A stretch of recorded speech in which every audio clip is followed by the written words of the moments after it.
And now back to your regular programming. If you speak better to yourself. You showed up for probably the dumbest conversation we've ever had on this show. Let's have that smile again. Tell me how that happens. Physically should not happen. Relax. If you say Give me as well. 3 times a day, God will line it up. He's just an absolute hack, and he gets his ass kicked by the teammates every week. It's just terrible.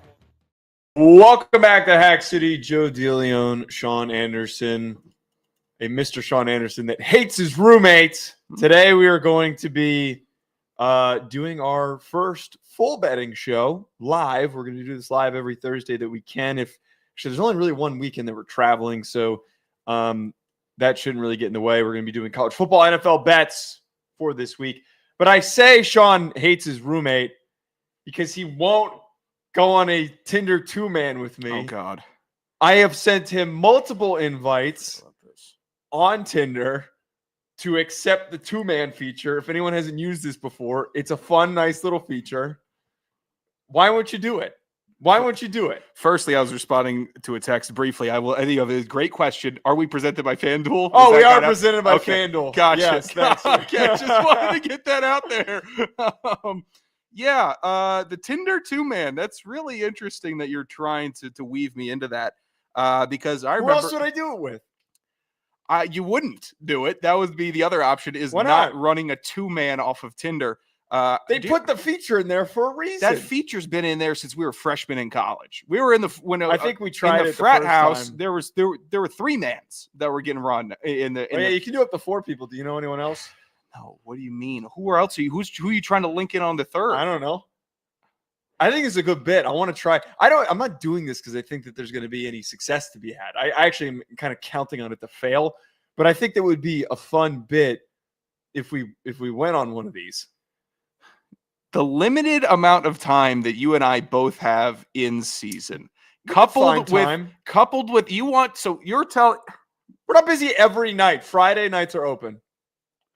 So we would burn, hypothetically, we would, for what you said, you would be happy burning one of the only nights off a week, a Friday night out of a month for the next 6 months for what you just said, hoped went bad operation of a Tinder 2-man in Jersey City.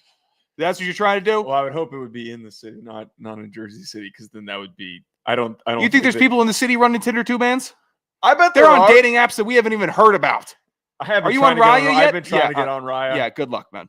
Are you on? Are you no, on the wait list? I'm not on that shit. I'm a lot more important than you, so maybe I've got a God, shot it is so freaking I knew you'd be going right to Raya because the quote unquote public figure needed to be on that. Yeah, I'm sure.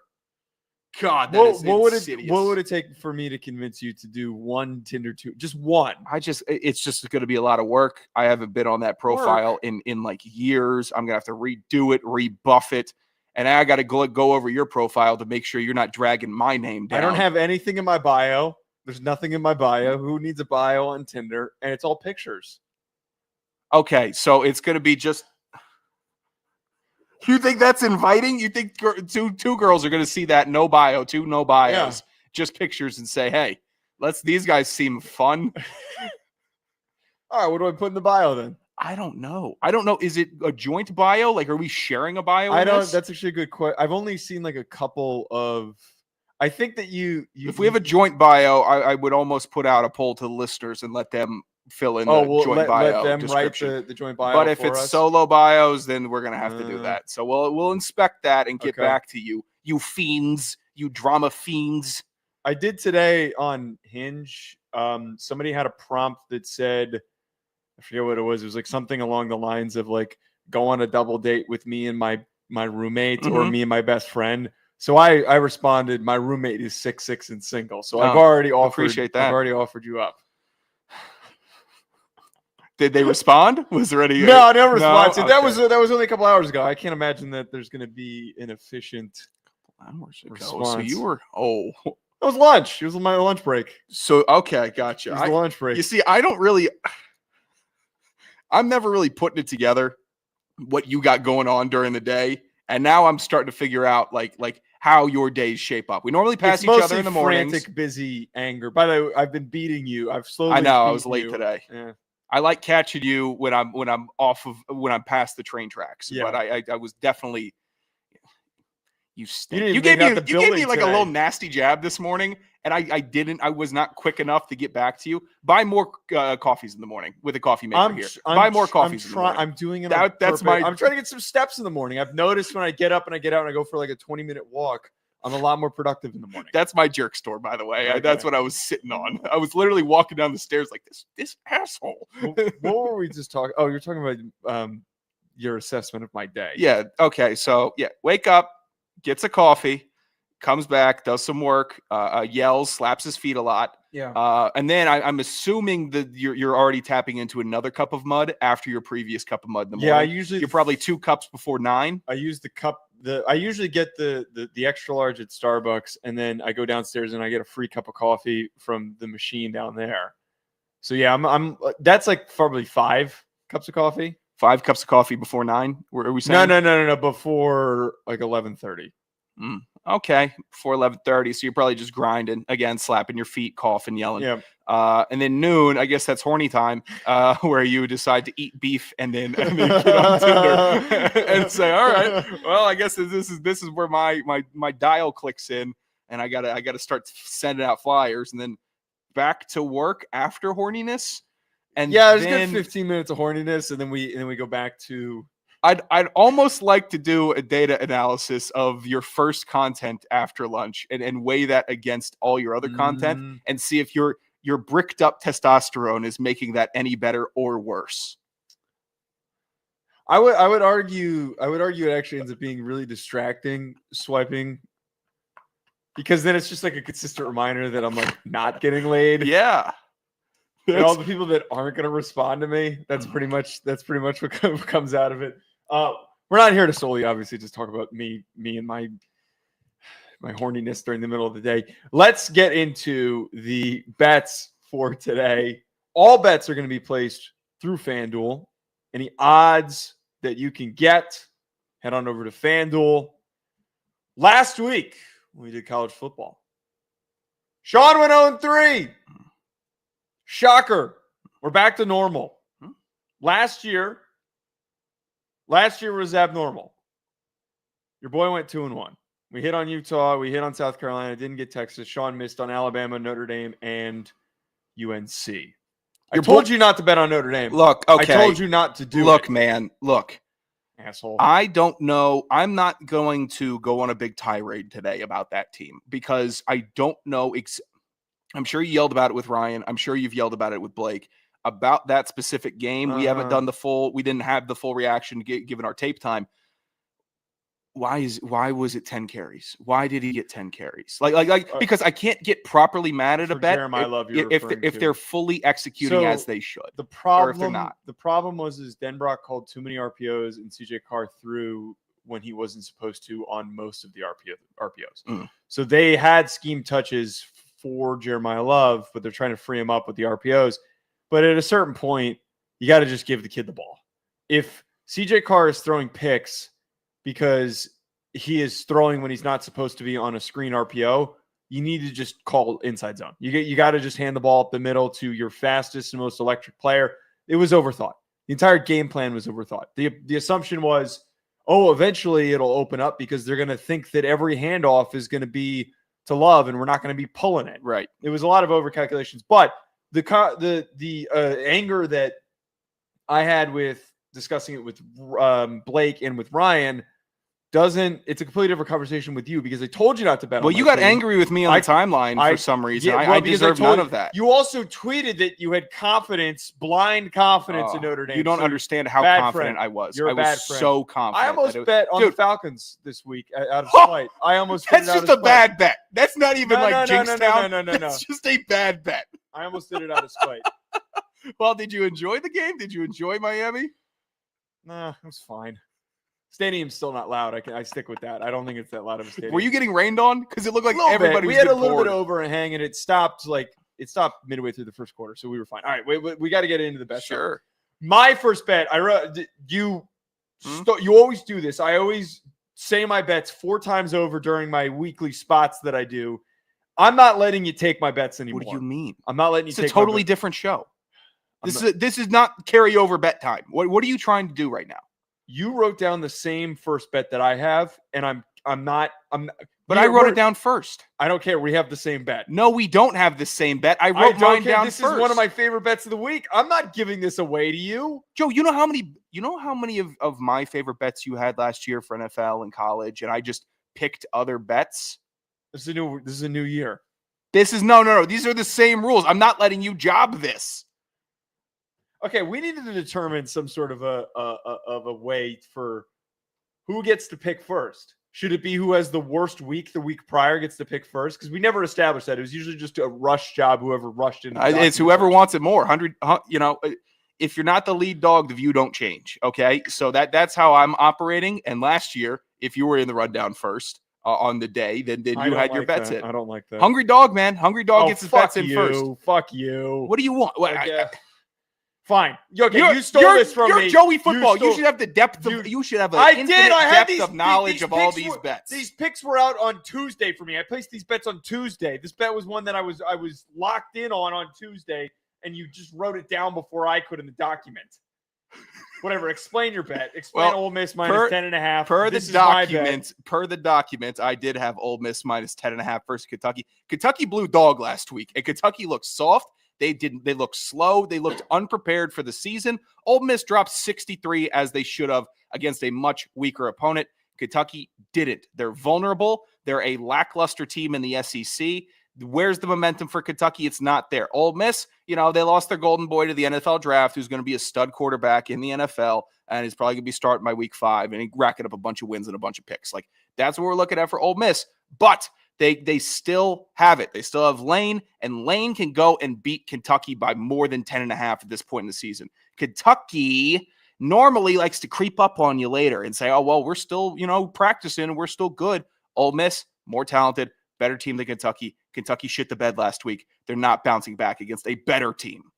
Yeah, it's a real bad bet. It was a really bad bet. The logic that you just shared, it's awful. And I think the worst part about this is that we have evidence that last year that everybody, including my dumbass, said that Ole Miss was going to blow them out at home. They're going on the road to Kentucky. Yeah. Did you know that there's only a handful of teams that have beaten Kentucky multiple times in Lexington in a short span of time? No, how would I know that? And what is the short span of time? Wait, I literally was conceding, and then you said short span of time. Screw. Wait.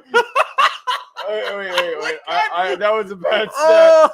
I was half remembering it midway through me reading it. I'm going to read this stat in 1 second. Wait. I was excited to hear you trash your own favorite bet.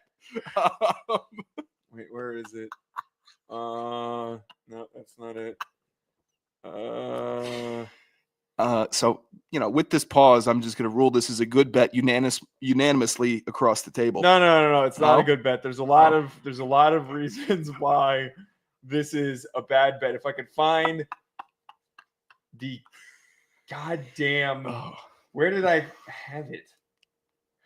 Wait 1 second. I got plenty of time to wait. Right now. Read your next one. So I'm going 2 back to back. 2 back to All back. right, I'll go 2 back to back. My next bet. Florida given 17.5 versus USF. Florida's supposed to be the momentum team this year. Secondly, the state of Florida, primarily the best 3 teams, have already shattered the expectations for that state's premier teams. Florida State, Florida, and Miami. Florida State and Florida just went and shocked the world in week 1. Florida, they're not going to shock the world by beating USF, but I think they got the talent. I'm ready for Lagway to come out and start, dropping D on some bad teams. USF is going to be the next victim for a top-tier Florida school. Florida wins by 18. Chalk it. Mark it.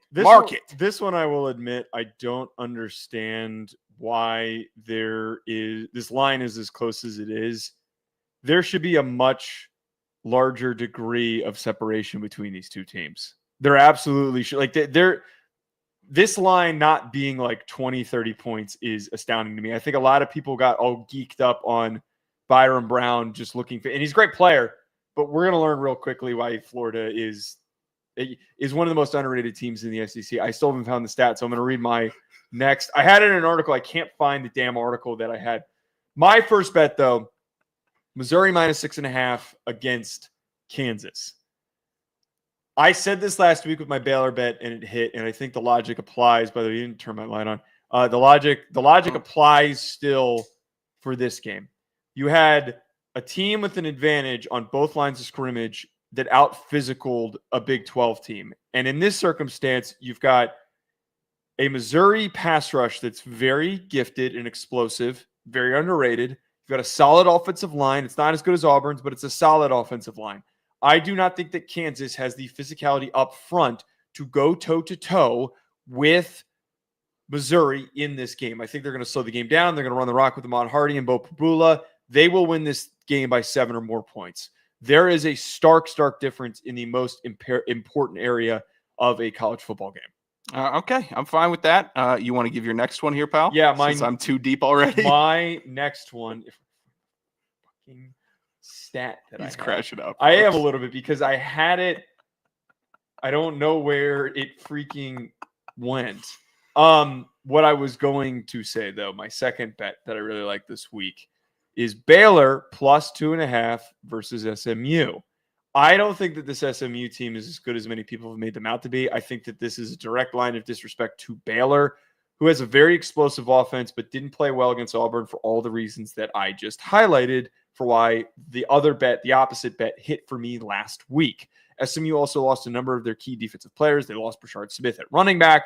This will be a game where Sawyer Robertson and Baylor will be able to separate. So I am sticking with Baylor plus 2.5. A little nasty. I think they burned a lot of people, myself included, last week. God, I wanted Baylor to beat Auburn so bad. Did you bet on Baylor? Yeah. So you faded me after I gave out that pick. Yeah.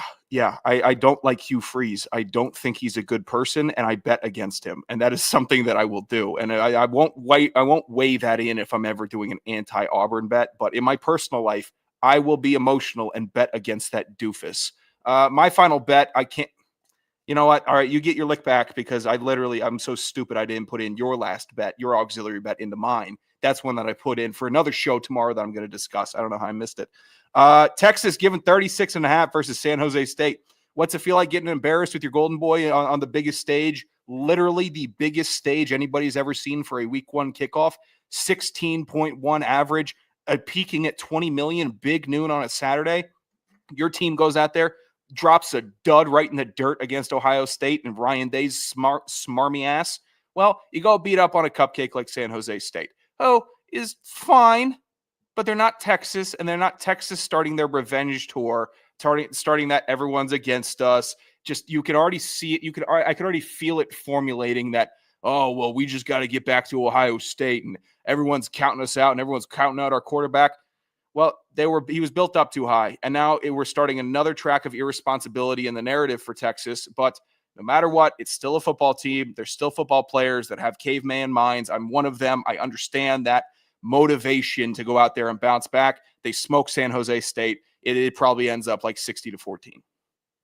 I just think that that's such a wide. I don't like betting those huge spreads. I know you don't, because I get burned by them often. Then you keep betting them. Anything that's over.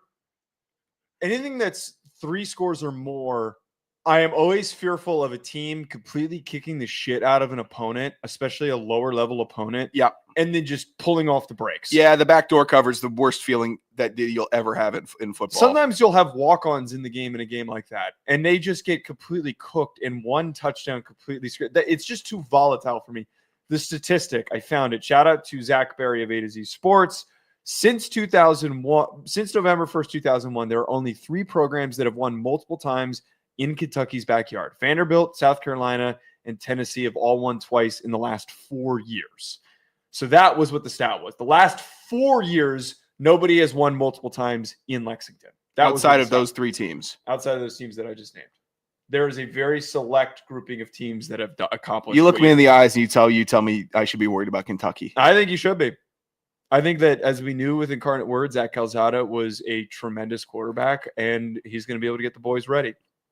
Okay, gotcha. All right, I'll be wary. I'm still standing and holding strong, but I've heard a more impassioned take from Mr. DeLeone. My last bet, one that I don't love, but then I'm going to take. I'm a little worried about this because Ryan Roberts, the biggest jinx on the planet, loves this bet. Yeah, I love it too. Michigan Sorry. plus 5, and you like it too, real and sorry. you're real bad luck. Yeah. Michigan plus 5.5 versus Oklahoma.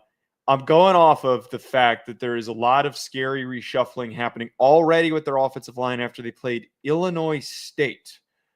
That to me is a frightening indicator that after one game where they got outrushed by an FCS opponent, that they do not feel like they're on good footing. This is going up against Wink Martindale, who is a chaos mongerer. This man thrives off of the fact that he sees weakness. He is one of the most psychopathic men in all of football. He will go for your throat and then keep going at your throat after he's taken your head off. That is the guy that he is that is going to step into this matchup. I think that there's an opportunity here that if they can't get things going on the ground, all it will take is a few pressures for them to get an interception or a big sack that gets them the ball back, and they're just going to grind the game down and slow it down. The spread's big enough at 5.5. We got a cushion in there for a 3-point loss, so I'm taking it. A couple things. I love the chaos mongerer term. I hope that you've been using that on spots this week. No, it's the first. They just came up with that. I'd hope you use it. I'm in the future. linguist. I like that one. I like this bet. If Bryce Underwood looked any worse last week, I would have some reservations. But he looked sharp. His arm looked sharp, man. The ball had pop coming out of his hand. I like that a lot from him. Yeah. Striking and delivering right in the chest. Yeah. God.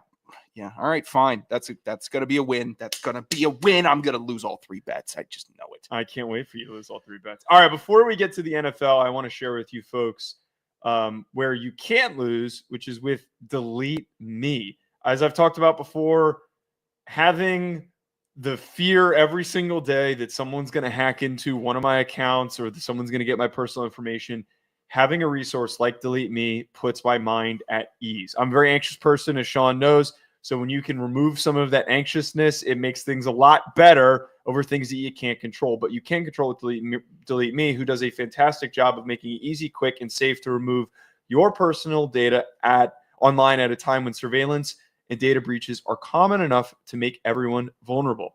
Data brokers make a profit off of your data. Your data is a commodity, and anyone on the web can buy your private details. This can lead to identity theft, phishing attempts, and harassment. But now you can protect your privacy with Delete Me. New York Times Wirecutter has named Delete Me their top 10 pick for data removal services. Take control of your data and keep your private life private by signing up for Delete Me, now at a special discount for our listeners. Today, get 20% off your Delete Me plan by texting PRO to 64000. The only way to get 20% off is by texting PRO to 64000. That is PRO to 64000. Message and data rates apply. All right. To get back on track to these bets. Sean, last year I cooked your ass in the NFL. I was well over 60% for the entire season. We're going to continue that momentum. At least you're coming in humble. Appreciate that, man. When have I ever come in humble? Appreciate that. Whenever I come in humble, I'll come in swinging every single frustrating. time. It was literally the most frustrating thing of all last season was watching the 3-0s rack up. Did I say Steezen? I'll be Steezen on you. I'm going to. No Thursday night or Friday night bets because of when we're taping this. Only Sunday. What? What do you mean? Did you put a Friday night bet Yes. on here? There were no rules. Okay, well, no Thursday night bets. Fine, yeah, that's because fair. we're trying to give bets to listeners so Yeah. that they can tail us or fade us or do whatever they want with us. My first bet that I love, this is the theme this year. Every year, there is a shit team that I victimize, that I go after. And this year, it's the Saints. That is a lifeless franchise. Yeah. Bad team. Awful. Spencer Rattler at quarterback? Mm-mm. No defense. Mediocre offensive line. Bad running back room. One good receiver. This team stinks. I also think that the Cardinals, -6.5 on FanDuel against the Saints. Why this works is I have faith that the Cardinals are going to have a better year this year. They're slowly progressing and improving. I think the breakout for Marvin Harrison Jr. happens in week 1 with no good corners covering him. So give me the Cardinals. It's a fine bet, Joseph. Betting against the Saints is smart. I would have held until week 3 in case they decided to drop some 2-week magic at the start of the season like last year, but it is what it is. My first bet, the most disrespectful football game that I've ever seen in my life and how it's operated to date. Chiefs given 3 to the Chargers. Give me the Chiefs. So simple, so easy. The disrespect that the league levied onto the Los Angeles Chargers for this game, they gave away their home game against the Chiefs. This is an in-division game happening Friday night in Brazil. The Chargers are deemed the home team in Brazil.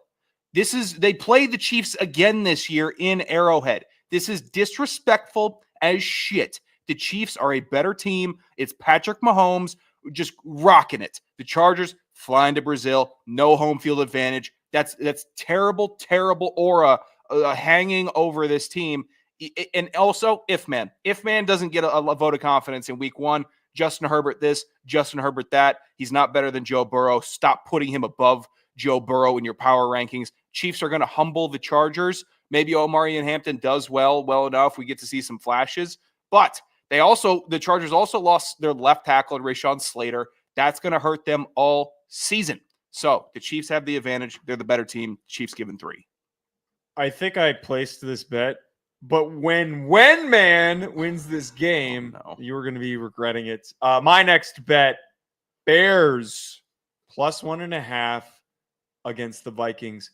I have been an optimist for JJ McCarthy, but we got to be honest with ourselves here. If he does have a good first season as a starter, it's going to be a slow buildup. The guy didn't play at all last year. Mm-hmm.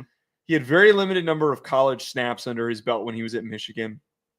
This is not going to be an immediate hit the ground running, guns a-blazing. Vikings are already back where they left off and suddenly are better than they were with Sam Darnold. There's going to be some growing pains. And Jordan Addison's also not playing because he's suspended for getting a DUI. Yep. I really think that this is going to be the beginning on the flip side for a great Bears season with a primetime matchup to prove themselves. They've got all those weapons. I think Ben Johnson's going to pull out all the stops to really show who he is. 1.5-point dogs. I'd even take a money line. You know, Ben Johnson hasn't been giving much, slack to Caleb Williams or the offense all offseason. Maybe that's a little smoke and mirrors. Maybe he's got them boys buzzing. I don't know if Justin Jefferson has 2 touchdowns for 150 yards, all on his own. Not saying JJ is having some incredible window pocket throws, but if he's doing that, are we expecting Caleb Williams to go out there and match all game? All right. I think he's going to be slinging. Okay. Slinging D all over. Okay, slinging D. Gotcha. Didn't know that. All right, you're standing there. All right, standing on business. All right. I'm taking the Commander. This is fucked up. How is this fucked up? Commanders giving 5.5 to the New York Giants. I can't wait for this one not to hit. The Commanders were in the NFC Championship last year with a rookie quarterback. That quarterback returns. Mm-hmm. That quarterback returns with Fat Deebo Samuel, which could block in the pocket for him. Good job of selling this. Terry McLaurin gets paid. He's back. They add Laramie Tunsil. The offensive line is good. What is the best aspect of the New York Giants team? Anybody? The defensive line. So, will the Giants tear apart teams that they shouldn't this year? Yes. But it's not going to be the Commanders, and it's not going to be the Eagles, because both of those teams have very, very good offensive lines. The Commanders improved on a good offensive line last year. And it's Jaden Daniels versus Russell Wilson. Russell Wilson in 2025. So, if we're boiling it down to the very, very last little drop in the pot, that's what you have to look at. And that means Jaden Daniels beats Russell Wilson every freaking time. Commanders 5.5. I just feel I have this inkling of a belief. I don't think that the Giants win this. Mm-hmm. I just have this inkling of a belief that there's a couple late defensive plays that keep this thing close. Trust me, the Skins Commanders Washington football team, it's a fucked up team historically that will tank your bets and really hurt you. But this is a new era with this kid, Jaden Daniels, at quarterback. So you got to believe that he's going to take care of the scraps of the NFC. I hope you're right. Actually, I don't hope that you're right. My last one, Packers minus 2.5 against the Lions. I know that Micah, there was the news that he's got some back issues that he's dealing with, but we're stepping into week 1 of the Lions replacing 2 coordinators replacing Frank Ragnow. There's a little bit of uncertainty right now. This Lions team's going to be fine. Don't think that they're going to fall off of a cliff. I think that would be incredibly reactionary. But I think that there's an opportunity here for in the first week of the season to see Jordan Love, the passing attack pop off, to see the run game get rolling, and for Micah to get after Jared Goff. So I like that one. Packers to win by all I need. I got that nice little hook right there. Win by 3 points. That's a sexy little hook. So I'm taking it. It's not tragic. Goff is a huge question mark in the early start of this season. Huge, massive question mark. My final pick: Broncos giving 8.5 versus the Tennessee Titans. No Cam Ward love in Denver. If it was in Tennessee, I'd have a different feeling about it. I feel like that homecoming for Cam Ward is going to be loud and immense, but they're in Denver. Cam Ward, I don't know if he's ever played at altitude. He hasn't played in altitude in an NFL stadium. I can guarantee you that. This dude is going to be suffocated by the Broncos. Fantastic defense. Literally, maybe the worst defense that he could be going up against, where at all 3 levels they have stars. Stars on the D-line, linebackers, and arguably the best cornerback in the league. So that means he's going to be reserving to throw to like A. Manor and then like the tight ends, and it's just going to be a mess. And Cam Ward's going to look rough, but it should shine more on what the Broncos do. I'm not saying Bo Nix is going to go out there and light up the world and shock it and 35 points. What? No. The Broncos are going to have a boring like 20-6 win, and they're going to cover like hell. This Broncos team is solid, and they are going to destroy rookie quarterbacks, young quarterbacks, and bad teams this year. It's a good team to bet on. Yeah, I don't care. Okay. Cam, give me Cam Ward. Give me the boy. Give me the GOAT. I want to. I'm ready to take stock in Cam Ward. But in this week 1 against Denver, we've got enough of a little bit of a buffer that they could lose by a touchdown. That who could? The Titans could lose by a touchdown. No, they don't lose by a touchdown. They don't lose. They lose double digits. Cam Ward bursts onto the scene with a 400-yard passing game, and the Broncos are calling into question if they can keep up. Who's having the 400 yards receiving? Because Calvin Ridley will have like 13 on Surtain. J.C. Latham? Is Tyler Is Tyler Lockett going for 200? Is that what I'm looking at? No. They're going to run a lot of screens with various offensive linemen because they've invested so many draft picks in athletic offensive linemen. I think that's where the sneaky production comes from. That's where it's sneaky. Yeah. I tell you what, it sure is sneaky looking at who's going to pop off for this Titans. Yeah. Give me a break.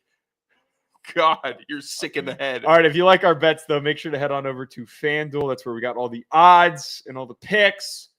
Again, today's episode was presented by FanDuel. All right, to close out today's show, on Thursdays, we will be doing our voicemails and hack bag. We don't have any voicemails today, but make sure to call in 201-834-4308. This is the hack bag. The mail never stops. This is the hack bag. Hit us on Twitter for questions or call at 201-834-4308. All right, welcome back to the Hack Bag, folks. Again, 201-834-4308. Call in, leave us a voicemail. We desperately want to hear from you. I miss our listeners' voices. We've gotten some great calls, but we don't have any this week because you guys are bad people. All right, what do we got? I'll second that motion. You guys are deplorable, despicable humans. Call in. It's literally the season. It's free. This is it. Call in and talk football. Talk shit. I like not a collect call. God. Although if we got one, that would be awesome. Somebody calls us from jail. It's just, when I get out of here, I'm coming for you. Thug, is that you? Is that you? I'll talk to you later about that. Have you been tracking that on the voicemail, the Joe call stuff? I heard about it. It's ridiculous. It's ridiculous to fall out. But we're not here to talk about Thugger. Yeah. We are here to answer your questions. Big Thumpy asked us a question. So does Joe dox everyone, or am I just special? Should I be concerned? Referring to the last voicemail that I believe Big Thumpy left for us. It's become a bad bit where I keep trying to guess who's on the phone, and I need to stop doing that. Yeah, it's one of the worst. But okay, to be fair, if you were calling into a radio show, I think it would be pretty clear who. Yeah, there's recurring listeners that people know that are familiar with. Tell you what, you got an ear for it because I didn't even pick up that it was Brendan when he called. I don't know how I did. I genuinely could not even I couldn't figure it out. And Joe's like, "Oh, that's Brendan." I'm like, "What?" The problem is that I have I have a pretty good filter when it comes to not just spouting things, but a lot of times if we're just reacting to something, the first thought that comes in my head, I'm just going to say it. Mm-hmm. So, I hear Brendan's voice and it sounds like Brendan. And my immediate thought is, I'm like, that sounds like Brendan. Like, I think that's Brendan. I didn't need to say that out loud. I probably shouldn't have said that out loud. No, I will not be doxing anybody, but Brendan, I don't know if it's probably too late to undox you. I'm just shocked. Like you're certain that the I don't one even caller knows is who Rack. he is. No, You're most like, people that okay. The only reason why I'm certain that it's Rack is off of just assumption for the Man. dirtiness in his tone and his commentary is hello, awfully similar. gentlemen. Like, oh, what is that? There's some evil behind that gentleman every There's some time. perversion behind that. Sorry, Brendan. Again, though, I don't think that anybody knows who. Like, if my friend Jordan, I'm surprised he hasn't called in yet. If my friend Jordan called in, you and I would immediately know, great, it's Jordan. This is a weird question. Why would you ask us this? Nobody knows collectively who Jordan is. All the South Dakota State? Oh, jeez. Ask the next question. Oh, man. Next question from Chester. In honor of the Fightin' Taters, best bit in college football this week, maybe of the season. Awesome. Fantastic stuff. In honor of the Fightin' Taters, what are the 3 best ways to enjoy a potato? It's a French fries. Okay. French fries number 1. Oh, actually, well, we got to be really direct here. I want to hear your 3. Shoestring French fries are the best kind of French fries. That's nice. I would put steak fries at the bottom of that list. I don't really care that much about steak fries. I'm trying to think what other types of French fries. Crinkle cut are okay. Waffle fries are decent. Why are you limiting yourself to the fry? This is a potato. Well, but we got to bring up all these things. Shoestring fries is number 1. Number 2 is a baked potato with butter and cheese. Mm-hmm. I'm not going to oppose a baked potato. I just never will. We're not including sweet potatoes in this conversation because we're talking about specifically potatoes. Mm-hmm. What would number 3 be? Well, I don't have fries in my top 3. What? I wouldn't have a French fry in my top 3 for the potato. And I know that sounds crazy. If you have mashed potatoes ahead of them, you are a large infant. It sounds insane. Hash brown, number 1. Okay, it could be molded. It could be thinly sliced. Whatever you want to do, a hash brown at breakfast, a hash brown standalone is the perfect conveyance of the potato because you actually get the potato. The shoestring fry is the best tasting fry. I'll just quick dogtail at my 3. It's the best, but I don't think it lends itself best to the question about a potato because it's so thin that you're basically grading that they're fry oil. Like that's what you're grading that on. But the potato itself lends itself very well to the hash brown. The baked potato or double baked potato, because I know there's going to be some sticklers that are why didn't you go double baked? You could throw that in. It's the baked potato goes in number 2. Number 3, this is where I toil, Joe. Do I go with the fancy potatoes au gratin that you get at the nice steakhouses? Or do I go with the scallop potato that you get with the cheese and the cream and the delicious bake on the top? And I think I'm leaning scallop. Yeah, scallop potato. Because that would actually probably be. I don't know. Hash brown would end up being 3 for me, but yeah. I associate the scallop potato with, and it's tough because mashed potatoes Thanksgiving, but the scallop potato is like I think it's the universal Christmas food because everyone does a different meat on Christmas. Everyone's got different sides on Christmas, but if you're in a family that enjoys the potato, that is the big time of year potato. That is the one that you roll out for everybody to have is the money scalloped potatoes. So that is my 3. And I know it's crazy. Big fat mess. Talk about French fries. I order fries all the time. I can have French fries not in there because the consistency of French fries performance is rough. But that's why we're being specific. Shoestring fries are the best French fries. Therefore, they are automatically in the top 3. But how often do you have shoestring fries compared to the other fries? But that's the thing with shoestring fries is that they're not often offered at most places. Yeah. So when you do find a place that offers them, they're usually gas. They're the most consistent. Here's what's put me off of the French fry is when McDonald's stopped giving a damn about their fry quality, I think that sent everyone else into a spiral. I don't have incredible fries anymore while I'm eating. I don't know if that's maturity. I don't know if it's because I've literally had a billion of them in my life and I've sucked them down. I know you didn't just chalk up maturity. Dude, I'm telling you, I'm kind of cooling on French fries. I am. And looking for good ones, but they're just sometimes, if you get a soggy shit fry, it honestly, it ruins the entree. It ruins the entree to me that I can't go over here and work in. And let me work in with the fry. I don't know how I left potato chips off the list. I don't know how I did that. I love potato chips. Potato chips are fine. I don't think that I'd ever say anything negative about potato chips, but I wouldn't put them in my top 3 because there's not like a ton of like true uniqueness. It's a reliable source, but there's not a lot of like real uniqueness that I'm getting geeked up on. Yeah, Nathan Wolf, funeral potatoes. That's exactly what I'm talking about. He knows the funeral potatoes is the scallop potatoes. You got to put them out there when the family's in town because you have to impress the family. Everyone's either celebrating or mourning, and they got to have some potato in them to bring their spirits up.